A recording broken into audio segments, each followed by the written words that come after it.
ಮೋದಿಜಿಯವರೇ, ಒಂದೇ ಒಂದು ಆ ಮ್ಯಾಜಿಕ್ ಕಾಲನ್ನು ಮಾಡ್ತೀರಾ? ಇರಾನ್ಗೆ ನೀವು ಆ ಒಂದು ಮ್ಯಾಜಿಕ್ ಕಾಲನ್ನು ಮಾಡಬೇಕಿದೆ. ನಮಸ್ಕಾರ, ಈ ದಿನ.comಗೆ ಸ್ವಾಗತ. ನಾನು ಸಪನ. ಭಾರತದ ರಾಜಕೀಯದಲ್ಲಿ ಇತ್ತೀಚಿನ ವರ್ಷಗಳಲ್ಲಿ ಒಂದು ವಿಶಿಷ್ಟ ಪ್ರಚಾರ ಶೈಲಿ ಚಾಲ್ತಿಯಲ್ಲಿದೆ. ಅದೇನೆಂದರೆ, ಮೋದಿಯಿಂದನೇ ಎಲ್ಲವೂ ಸಾಧ್ಯ ಅನ್ನೋ ಭ್ರಮೆಯ ಮಾತುಗಳು. ಒಬ್ಬ ನಾಯಕನ ಸುತ್ತಾನೆ ಎಲ್ಲ ಸಾಧನೆಗಳನ್ನು ಕೇಂದ್ರೀಕರಿಸೋ ಪ್ರಯತ್ನದ ಭಾಗ ಇದು. ಮೋದಿಯವರ ನೇತೃತ್ವದಲ್ಲಿ ಎಲ್ಲವೂ ಕೂಡ ಸಾಧ್ಯ ಅಂತೆಲ್ಲ ವದಂತಿಗಳನ್ನು ಹಬ್ಬಿಸಿ ಮೋದಿಯನ್ನು ವಿಶ್ವಗುರು ಮಾಡೋ ಧಾವಂತದಲ್ಲಿ ಈ ಬಿಜೆಪಿಗರು ಮತ್ತು ಅವರ ಅಂಧ ಭಕ್ತಗಣ ಇದೆ. ವ್ಯವಸ್ಥಿತವಾಗಿ ಹುಟ್ಟಿಕೊಂಡಿರೋ ಈ ಪ್ರಚಾರದ ಉದ್ದೇಶನೇ ಮೋದಿಯವರ ನಾಯಕತ್ವವನ್ನು ಅತಿಯಾಗಿ ಮೆಚ್ಚಿಸೋದು. ಸಾಮಾಜಿಕ ಮಾಧ್ಯಮ, ಭಾಷಣ ಸೇರಿದಂತೆ ಸಿಕ್ಕಲ್ಲಿ ಮೋದಿ ಬಗ್ಗೆ ಹಾಡಿ ಹೊಗಳೋ ಧಾವಂತದಲ್ಲಿ ಈ ಬಿಜೆಪಿಗರು ಇದ್ದಾರೆ. ಪರ್ಸನಾಲಿಟಿ ಸೆಂಟ್ರಿಕ್ ಪಾಲಿಟಿಕ್ಸ್ ಎನ್ನೋ ತಂತ್ರವನ್ನು ಬಳಸ್ತಾ ಇರೋ ಈ ಬಿಜೆಪಿಗರು ಮೋದಿಯವರು ರಷ್ಯಾ ಉಕ್ರೇನ್ ಯುದ್ಧವನ್ನೇ ನಿಲ್ಲಿಸಿದ್ದಾರೆ, ಟ್ರಂಪ್ ಮೋದಿಯವರಿಗೆ ತಲೆ ಬಾಗ್ತಾರೆ ಅನ್ನೋ ಎಲ್ಲ ಸುಳ್ಳು ಸುದ್ದಿಗಳನ್ನು ಯಥೇಚ್ಛವಾಗಿ ಹರಡ್ತಾ ಇದ್ದಾರೆ. ಆದರೆ ವಾಸ್ತವದಲ್ಲಿ ಮೋದಿನೇ ಟ್ರಂಪ್ ಅಡಿಯಾಳಿನಂತೆ ನಡೆದುಕೊಳ್ತಾ ಇರೋದು ನಮಗೆಲ್ರಿಗೂ ಗೊತ್ತೇ ಇದೆ. ಈಗ ಇರಾನ್, ಅಮೆರಿಕ, ಇಸ್ರೇಲ್ ಯುದ್ಧದಿಂದ ಜಾಗತಿಕ ತೈಲ ಮಾರುಕಟ್ಟೆಯಲ್ಲಿ ಏರುಪೇರಾಗಿದೆ. ಸಾವಿರಾರು ಮೈಲಿ ದೂರದಲ್ಲಿ ನಡೀತಾ ಇರೋ ಯುದ್ಧಕ್ಕೆ ಭಾರತದಲ್ಲಿರೋ ಜನರು ಸಂಕಷ್ಟವನ್ನು ಅನುಭವಿಸ್ತಾ ಇದ್ದಾರೆ. ಯುದ್ಧದ ಕಾರಣ ಹಾರ್ಮುಜ್ ಜಲಸಂಧಿಯನ್ನು ಬಂದ್ ಮಾಡಿರೋ ಇರಾನ್ ತೈಲ ಪೂರೈಕೆಯನ್ನು ಸ್ಥಗಿತಗೊಳಿಸಿದೆ. ಇದರಿಂದ ದೇಶದಲ್ಲಿ LPG ಕೊರತೆ ಉಂಟಾಗಿದೆ. ಜಾಗತಿಕ ಮಾರುಕಟ್ಟೆಯಲ್ಲೇ ಈ ಸಮಸ್ಯೆ ತೀವ್ರವಾಗಿ ಭುಗಿಲೆದಿದೆ. ಹೀಗಿರುವಾಗ ಮೋದಿಯವರು ಒಂದು ಕರೆ ಮಾಡಿದ್ರೆ ಸಾಕು, ಈ ಯುದ್ಧನೇ ನಿಲ್ಲುತ್ತೆ ಅನ್ನೋ ಭ್ರಮೆಯನ್ನು ಇಲ್ಲಿ ಹುಟ್ಟಿಸ್ತಾ ಇದ್ದಾರೆ. ಇದೇ ಭಾಗವಾಗಿ ರಾಜ್ಯಸಭೆಯಲ್ಲಿ ಮಾತನಾಡಿರೋ ಕೇಂದ್ರ ಕೃಷಿ ಮತ್ತು ಗ್ರಾಮೀಣಾಭಿವೃದ್ಧಿ ಸಚಿವ ಶಿವರಾಜ್ ಸಿಂಗ್ ಚೌಹಾಣ್ ಅವರು ಯುದ್ಧ ಪೀಡಿತ ಕೊಲ್ಲಿಯಲ್ಲಿನ ಮುಚ್ಚಿದ ಹಾರ್ಮುಜ್ ಜಲಸಂಧಿಯ ಮೂಲಕ ಹಾದು ಹೋದ ನಂತರ ಇತ್ತೀಚೆಗೆ 2 ಭಾರತೀಯ ಧ್ವಜದ LPG ಟ್ಯಾಂಕರ್ಗಳು ಆಗಮಿಸಿದ್ದು ಪ್ರಧಾನಿ ನರೇಂದ್ರ ಮೋದಿ ಅವರ ಹಸ್ತಕ್ಷೇಪದಿಂದಾಗಿನೇ ಇದೆಲ್ಲ ಸಾಧ್ಯ ಆಯಿತು ಅಂತ ಚೌಹಾಣ್ ಅವರು ಹೇಳಿದ್ದಾರೆ. ಗ್ರಾಮೀಣಾಭಿವೃದ್ಧಿ ಸಚಿವಾಲಯಕ್ಕೆ ಸಂಬಂಧಿಸಿದ ಚರ್ಚೆಯ ಕುರಿತು ತಮ್ಮ ಭಾಷಣವನ್ನು ಮುಗಿಸಿದ ನಂತರ ಮಾತನಾಡಿದ ಚೌಹಾಣ್, ಇಡೀ ಜಗತ್ತು ನೋಡ್ತಾ ಇದೆ, ಈಗ ಬಿಕ್ಕಟ್ಟು ಬಂದಿದೆ. ಯಾವುದೇ ಗ್ಯಾಸ್ ಟ್ಯಾಂಕರ್ಗೆ ಅವಕಾಶ ಇಲ್ಲ, ಯಾವುದೇ ಹಡಗುಗಳಿಗೆ ಅವಕಾಶ ಇಲ್ಲ. ಪ್ರಧಾನಿಗೆ ಇರಾನ್ನಿಂದ ಒಂದು ಫೋನ್ ಕರೆ ಬಂದಿದೆ, ಹಾರ್ಮುಜ್ ಜಲಸಂಧಿಯ ಮೂಲಕ ಭಾರತೀಯ ಧ್ವಜದೊಂದಿಗೆ ಟ್ಯಾಂಕರ್ಗಳನ್ನು ನೀವು ತೆಗೆದುಕೊಳ್ಳಿ, ಯಾರೂ ಕೂಡ ನಿಲ್ಲಿಸೋದಿಲ್ಲ ಅಂತ ಹೇಳಿದ್ದಾರೆ ಅಂತ ಚೌಹಾಣ್ ಅವರು ಹೇಳ್ತಾರೆ. ಮುಂದುವರೆದು ಪ್ರಧಾನಿ ನರೇಂದ್ರ ಮೋದಿಯವರು ಒಂದೇ ಒಂದು ಕಾಲ್ ಮಾಡಿದ್ರೆ ಸಾಕು, ಇರಾನ್ ಹಾರ್ಮುಜ್ ಜಲಸಂಧಿಯನ್ನು ಭಾರತದ ತೈಲ ಮತ್ತು ಅನಿಲ ಹಡಗುಗಳಿಗೆ ತೆರೆಯುತ್ತೆ ಅಂತ ಇವ್ರು ಹೇಳ್ತಾರೆ. ಇನ್ನು ಮೋದಿ 2 ದೇಶಗಳಿಗೆ ಫೋನ್ ಕರೆಗಳನ್ನು ಮಾಡಿ ವಿದ್ಯಾರ್ಥಿಗಳಿಗೆ ಸುರಕ್ಷಿತ ಮಾರ್ಗಕ್ಕಾಗಿ ವಿನಂತಿ ಮಾಡಿದ ನಂತರ ಉಕ್ರೇನ್ ಮತ್ತು ರಷ್ಯಾ ಭಾರತೀಯ ವಿದ್ಯಾರ್ಥಿಗಳು ಸುರಕ್ಷಿತವಾಗಿ ಮರಳೋದಕ್ಕೆ ಅವಕಾಶವನ್ನು ನೀಡೋದಕ್ಕೆ ಯುದ್ಧವನ್ನು ವಿರಾಮಗೊಳಿಸಿದ್ವು ಅಂತ ಇದೇ ಸಂದರ್ಭದಲ್ಲಿ ಚೌಹಾಣ್ ಅವರು ಹೇಳಿದ್ದಾರೆ. ಸೊ ವಾಸ್ತವ ಏನು ಹಾಗಿದ್ರೆ?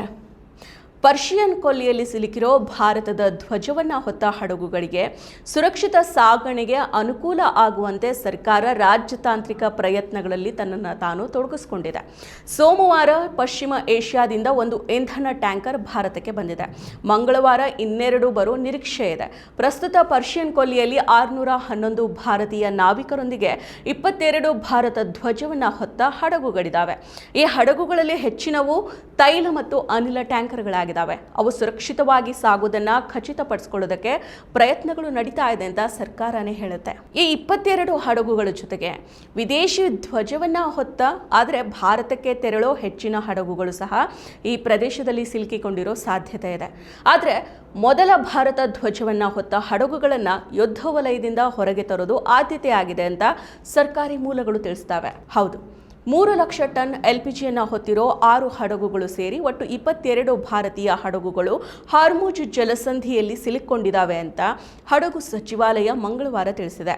ಸೋಮವಾರ ಮತ್ತು ಮಂಗಳವಾರ ತಲಾ ಸುಮಾರು 46,500 ಟನ್ LPGಯನ್ನು ಹೊತ್ತಿದ್ದ ಶಿವಾಲಿಕ್ ಮತ್ತು ನಂದಾದೇವಿ ಎನ್ನುವ 2 ಹಡಗುಗಳು ಭಾರತವನ್ನು ತಲುಪಿದ್ದಾವೆ.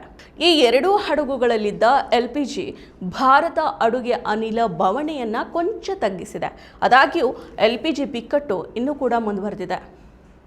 ಈ ನಡುವೆ ಹಾರ್ಮುಜ್ ಜಲಸಂಧಿಯಲ್ಲಿ 6 LPG ಹಡಗುಗಳು, 1 LNG ಟ್ಯಾಂಕರ್, ಕಚ್ಚಾ ತೈಲ ಇರೋ 4 ಹಡಗುಗಳು, ರಾಸಾಯನಿಕ ಮತ್ತು ಉತ್ಪನ್ನಗಳನ್ನು ಹೊತ್ತ 1 ಹಡಗು, 3 ಕಂಟೈನರ್ ಹಡಗುಗಳು ಹಾಗೂ 2 ಬಲ್ಕ್ ಕ್ಯಾರಿಯರ್ಗಳು ಸೇರಿದಂತೆ ಒಟ್ಟು 22 ಭಾರತೀಯ ಹಡಗುಗಳು ಸಿಲುಕಿದಾವೆ ಅಂತ ಸಚಿವಾಲಯದ ವಿಶೇಷ ಕಾರ್ಯದರ್ಶಿ ರಾಜೇಶ್ ಕುಮಾರ್ ಸಿನ್ಹಾ ಅವರು ಹೇಳಿದ್ದಾರೆ. ಇನ್ನು ಭಾರತದಿಂದ ರಫ್ತಾಗಬೇಕಾಗಿದ್ದ ಸರಕುಗಳನ್ನು ಹೊತ್ತ ಹಡಗುಗಳು ಭಾರತದ ಬಂದರುಗಳಲ್ಲಿನೇ ಉಳಿದಿದ್ದಾವೆ. ಪರಿಸ್ಥಿತಿ ಹೀಗಿರುವಾಗ ಮೋದಿಯವರು ಒಂದೇ ಒಂದು ಕಾಲ್ ಮಾಡಿದ್ರೆ ಸಾಕು, ಎಲ್ಲವೂ ಕೂಡ ಬದಲಾಗುತ್ತೆ ಅಂತ ರಾಜಕೀಯ ಹೇಳಿಕೆಯನ್ನು ನೀಡ್ತಾ ಇದ್ದಾರೆ. ಮೋದಿಯವರು ಒಂದು ಕಾಲ್ ಮಾಡಿದ್ರೆ ಎಲ್ಲವೂ ಕೂಡ ಬದಲಾಗೋದಾದರೆ ಇರಾನ್ಗೆ ಈಗ ಒಂದು ಕಾಲ್ ಮಾಡಿ ಜಲಸಂಧಿಯಲ್ಲಿ ಸಿಲುಕಿರೋ ಎಲ್ಲ ಹಡಗುಗಳನ್ನು ಮೋದಿಯವರು ಹೊರತರಬಹುದಲ್ವಾ? ಆದರೆ ಯಾಕೆ ಮಾಡ್ತಾ ಇಲ್ಲ? ಇದು ಕೇವಲ ರಾಜಕೀಯ ಹೇಳಿಕೆ ಅಲ್ಲ, ಇದು ಮಧ್ಯಪ್ರಾಚ್ಯದ ಸಂಘರ್ಷದ ನಡುವೆ ಭಾರತದ ಡಿಪ್ಲೊಮ್ಯಾಸಿಯ ಶಕ್ತಿಯನ್ನು ಉದ್ಘೋಷಿಸುವಂತಿದೆ. ವಾಸ್ತವದಲ್ಲಿ ಪರ್ಷಿಯನ್ ಗಲ್ಫ್ನಲ್ಲಿ ಭಾರತದ 2 ಹಡಗುಗಳು ದಿನಗಟ್ಟಲೆನೇ ಕಾದು ನಿಂತಿದ್ದಾವೆ. ಈ ನಡುವೆ ಚವ್ಹಾಣ್ ಅವರ ಈ ಹೇಳಿಕೆ ಸೋಷಿಯಲ್ ಮೀಡಿಯಾದಲ್ಲಿ ಮೋದಿ ಸರ್ ದಯವಿಟ್ಟು ಇರಾನ್ಗೆ ಒಂದು ಕಾಲ್ ಮಾಡಿ ಅನ್ನೋ ಹಾಸ್ಯಾಸ್ಪದ ಮೀಮ್ಗಳು ವೈರಲ್ ಆಗ್ತಾ ಇದೆ. ಮೋದಿಯವರು UAE ಅಧ್ಯಕ್ಷ Sheikh Mohammed bin Zayed Al Nahyan ಅವರ ಜೊತೆಗೆ ಫೋನ್ ಮಾತುಕತೆಯನ್ನು ನಡೆಸಿ ಹಾರ್ಮುಜ್ ಮೂಲಕ ಸುರಕ್ಷಿತ ಸಂಚಾರಕ್ಕೆ ಕೇಳಿದರು. ಇದರಿಂದ ಭಾರತದ ಹಡಗುಗಳಿಗೆ ಅನುಕೂಲ ಆಯಿತು. ಆದರೆ ಚವ್ಹಾಣ್ ಅವರ ಈ ಹೇಳಿಕೆ ಮೋದಿಯನ್ನ ಸೂಪರ್ ಹೀರೋ ಅಂತೆ ಚಿತ್ರಿಸ್ತಾ ಇದೆ. ಒಂದು ಕಾಲ್ ಮಾಡಿದ್ರೆ ಇರಾನ್ ತನ್ನ ಜಲಸಂಧಿಯನ್ನ ತೆರೆಯುತ್ತಾ? ಇರಾನ್ ಮೇಲೆ ಅಮೆರಿಕ ಮತ್ತು ಇಸ್ರೇಲ್ ಜಂಟಿಯಾಗಿ ಯುದ್ಧವನ್ನ ನಡೆಸಿದಾಗ ಇಸ್ರೇಲ್ ದಾಳಿಯನ್ನ ಖಂಡಿಸದ ಮೋದಿಯವರು ಇರಾನ್ ದಾಳಿಯನ್ನ ನಡೆಸಿದ್ದು ತಪ್ಪು ಅಂತ ಹೇಳಿದರು. ಭಾರತದ ಜೊತೆಗೆ ಬಹುವರ್ಷಗಳಿಂದ ಉತ್ತಮ ಬಾಂಧವ್ಯವನ್ನ ಹೊಂದಿದ್ದ ಇರಾನ್ ಜೊತೆಗೆ ನಿಲ್ಲದೆ ಇರೋ ಮೋದಿ ಇಸ್ರೇಲ್ ಜೊತೆಗೆ ನಿಂತರು. ವ್ಯಾಪಾರದಲ್ಲಿ ಜೊತೆಯಾಗಿದ್ದ ಇರಾನ್ ಸರ್ವೋಚ್ಚ ನಾಯಕ ಖಮೇನಿ ಅವರು ಸಾವನ್ನಪ್ಪಿದಾಗ ಅವರ ಸಾವಿಗೆ ಸಂತಾಪವನ್ನು ಸೂಚಿಸೋದಕ್ಕೆ ಹಲವು ದಿನಗಳನ್ನು ತೆಗೆದುಕೊಂಡ್ರು. ಅದು ಕೂಡ ಸರ್ಕಾರದ ಕಡೆಯಿಂದ ಸಂತಾಪ ಸೂಚಿಸಿದ್ರೆ ವಿನಃ ಮೋದಿ ಅವರು ಇಲ್ಲಿವರೆಗೂ ಒಂದೇ ಒಂದು ಸಂತಾಪ ಸೂಚಿಸೋ ಮಾತುಗಳನ್ನು ಆಡಿಲ್ಲ. ಇರೋ ಸಂಬಂಧವನ್ನ ಬೆಳೆಸುವಲ್ಲಿ ವಿಫಲವಾಗಿರೋ ಮೋದಿಯವರು ಈಗ ಒಂದು ಕರೆ ಮಾಡಿದ್ರೆ ಎಲ್ಲವೂ ಕೂಡ ಬದಲಾಗುತ್ತೆ ಅನ್ನೋ ಈ ಬಿಜೆಪಿಗರ ಮಾತು ಎಷ್ಟು ಸರಿ? ಮೋದಿಯವರು ಜಸ್ಟ್ ಒಂದು ಕಾಲ್ ಮಾಡಿದ್ರೆ ಸಾಕು ಅನ್ನೋ ತಂತ್ರ ಆಡಳಿತದ ಸಾಧನೆಗಳನ್ನು ಸಂಪೂರ್ಣವಾಗಿ ಓರ್ವ ನಾಯಕನಿಗೆ ಕೇಂದ್ರೀಕರಿಸಿ ಜನಮನದಲ್ಲಿ ಬಲವಾದ ಭಾವನಾತ್ಮಕ ಸಂಪರ್ಕ ನಿರ್ಮಾಣ ಮಾಡೋದೇ ಇದರ ಪ್ರಮುಖ ಉದ್ದೇಶ. ಇದರ ಪರಿಣಾಮವಾಗಿ ಜನರಲ್ಲಿ ಈ ನಾಯಕನಿಂದನೇ ಈ ದೇಶ ಮುನ್ನಡೀತಾ ಇದೆ ಅನ್ನೋ ನಂಬಿಕೆ ಬಲವಾಗಿಸೋ ಕುತಂತ್ರ ಇದು. ಆದರೆ ವಾಸ್ತವದಲ್ಲಿ ವಿಶ್ವನಾಯಕ ಏನು ಮಾಡಿಲ್ಲ, ಬದಲಾಗಿ ಸಂಬಂಧವನ್ನು ಹಾಳು ಮಾಡ್ಕೊಳ್ಳೋದ್ರಲ್ಲೇ ಅವರು ಮುಂದೆ ಇದ್ದಾರೆ. ಮತ್ತಷ್ಟು ವಿಶೇಷ ವಿಡಿಯೋಗಳನ್ನು ನೋಡಲು ಮತ್ತು ಹೊಸ ವಿಡಿಯೋಗಳ ಬಗ್ಗೆ ತಿಳಿಯಲು EDina.com ಯೂಟ್ಯೂಬ್ ಚಾನೆಲ್ ಸಬ್ಸ್ಕ್ರೈಬ್ ಮಾಡಿ ಮತ್ತು ಬೆಲ್ ಐಕಾನ್ ಕ್ಲಿಕ್ ಮಾಡಿ.